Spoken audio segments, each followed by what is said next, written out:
akawa ananiambia uweze kutoka kwenye ile gari mpaka unipe langu. Kaambia hapana, mimi lazima nitoke kwenye gari, ela umeshapatiwa, umeshalipwa. Kwa hiyo mimi nina haki ya kutoka kwenye gari lako. Kama dakika moja mbili hivi zimepita, nasikia dada ya kazi ananiambia kuna mtu huko amekuja kukuona. Natoka nje, namuona yule kaka yuko ndani ya nyumba yangu, ndani ya sebule yangu, na anasema usiondoke hapa mpaka unipe hela.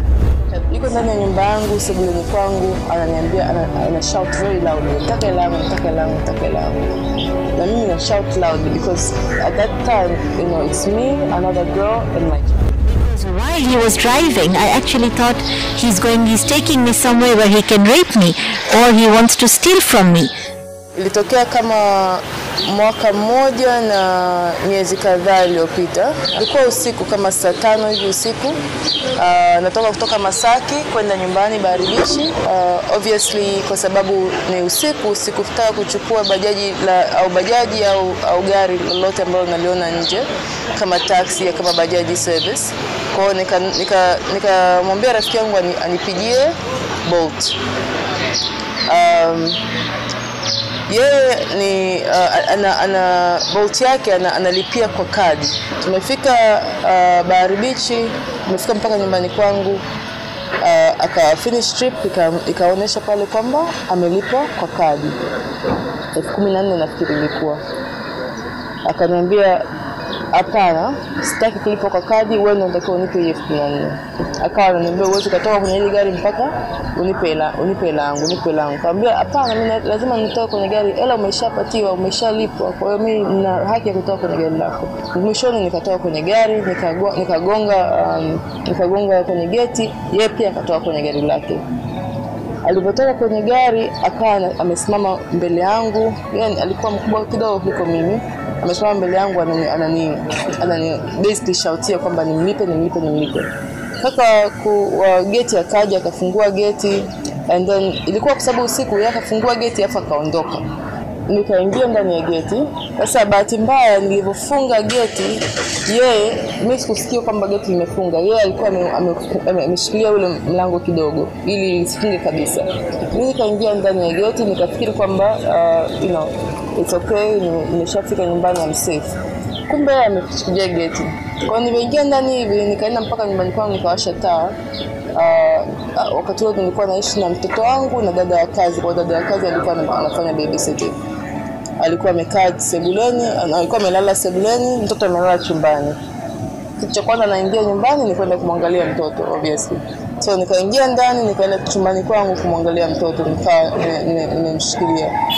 Baadaye kama dakika moja mbili hivi zimepita, nasikia dada ya kazi ananiambia kuna mtu huko amekuja kukuona. Natoka nje, namuona yule kaka yuko ndani ya nyumba yangu, ndani ya sebule yangu, na anasema usiondoke hapa mpaka unipe hela. Yuko ndani ya nyumba yangu, sebuleni kwangu, ananiambia, ana shout very loudly, taka langu. Na mimi na shout loudly because at that time, you know, it's me, another girl, and my child. My first thought was just try to wake up anybody as fast as I can, because the next door neighbor alikuwa ni rafiki yangu mzuri sana, pia alikuwa ni just mama na watoto wake, lakini I know she would come out for me. And then the kaka, I thought maybe if he hears noises or something, he will come back. Alafu my landlady, she's very tough woman, so if she hear noises, she will be mad at least that, you know, Manka, you're making noise, so she will come out. So obviously the noise woke up my child, so I ran to the room now to get my child, because now he is also scared. He was like 3 years old. Yeye naye anaogopa, akaanza kulia. Akawa amenikumbatia hivi, mimi nikatoka naye sasa. My idea ni kwamba nitoke ndani ya nyumba, kwa sababu huyu kaka anasema kwamba mimi sitotoka hapa, nitawafanyia kitu kibaya kama msiponipa hela yangu. Nikasema okay, itabidi mimi nitoke na mtoto kutoka kwenye nyumba ili niwe outside, ili hata kama akiniharm kuna watu wanaona, alafu I'm not confined kwamba hawezi akaniharm in a bigger way. Kwa hiyo nikawa nataka kupush nitoke upande wa garden, sababu upande mwingine ulikuwa umefungwa. Nataka kutoka upande wa garden, and so between the back door na garden kuna kama another kama geti fulani hivi, kuna balcony na geti. Yeye akawa ametoka sasa nje, sababu anaona mimi nataka kutoka nje. Ametoka nje, ameshikilia ile geti, ananiambia uweze kutoka hapa. Mimi nina mtoto, nimemshika mtoto, dada yangu yuko nyuma. Namwambia umeshalipwa, hataki kusikiliza. And then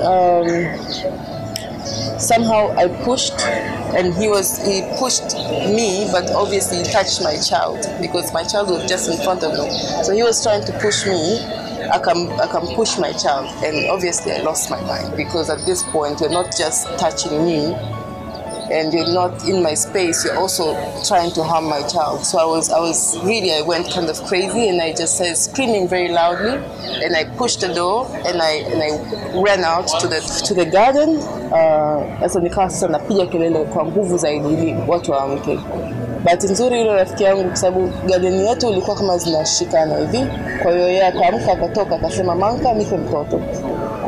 Kwa sababu tunajuana sana watoto wetu ni marafiki wakubwa. Kwa hiyo hata nikimpa mtoto wangu usiku wakati niko kwenye very traumatic experience, hata mtoto wangu ataenda na atakuwa very safe. So nikampa mtoto, yeye akamchukua mtoto akakimbia naye kwanza ndani, mweka mtoto ndani. Obviously I was very very alarmed, very very scared. My son was always scared. Hata kama tukichukua gari, the first thing anauliza, huyu ni kaka mzuri? Polisi walikuja wakanipigia simu, lakini by the time now they came, ule mkaka ameshaondoka. Nasema there's nothing we can do. Yani they just said there's nothing we can do, you just have to now report to boat. So in 2019, in the morning, I don't remember the exact date, but I think it was the month of March or April. I was going to work in the morning at 8:15, and I took a boat. I always took a boat, and when we reached my workplace, which is on Samora Avenue, the boat driver, he was driving normally, everything seemed normal, and then all of a sudden he got into the parking at my work area, and instead of parking, he again quickly started reversing and started driving. And I told him that, this is where you have to drop me, and he didn't reply, and he started driving at full speed, literally full speed on the road at 8:20, 8:25 in the morning, which was peak traffic hour at that time. I got really scared, and I told him that you have to drop me at my workplace. Where are you taking me? He just wasn't replying me and driving at full speed. And then I got extremely worried and scared, and I told him I'm going to call the police. And at that time he just all of a sudden braked, and by this time we were actually near the botanical gardens. He pressed the brake near that roundabout before the botanical gardens and told me to get out, and I had my purse with me, I had my laptop bag with me, and while I was trying to gather my bag and my laptop bag, he just started driving again, and I just fell onto the road with my bag and laptop bag and everything on top of me. Well, there were other cars also coming. Thank God that they braked. I managed to stand up. I was so shook, so scared. I just couldn't believe what had just happened. So I actually just sat down on the footpath for a few minutes to just gather my senses and just understand what has actually happened.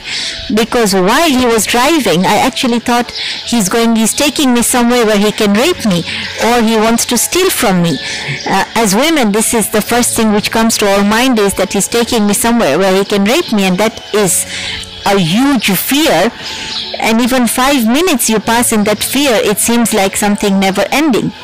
So, and I suffer from diabetes, and immediately I started feeling dizzy because my sugar had dropped in all that stress. He just wasn't replying. He didn't speak a word. The only time he spoke was "Toka." He just all of a sudden braked and just told me to get out.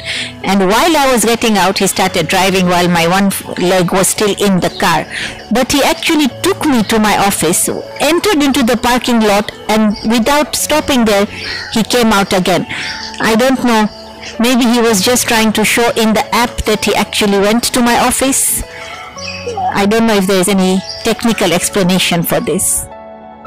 What I remember of it is that walimtoa kazini, and I was never called to like an office to talk about it or to like nothing. It was just like they did it internally, and then I think also they offered something to my friend or something like that, kwamba okay, nimemtoa kwenye kazi, lakini you never know, anaweza kaingia kwenye kazi na kwenye gari lingine, kwa jina lingine. After that incident, I wrote to Bolt and gave them the name of the driver and the car and everything, and they agreed with me that yes, this incident happened. They've asked the driver, and the driver said that somebody was following him, so he had to speed. Somebody who owed him, somebody he owed money to started following him, although I couldn't see anything like that. And in return, Bolt offered me a 3,000 shilling free ride once in compensation for an incident of this magnitude.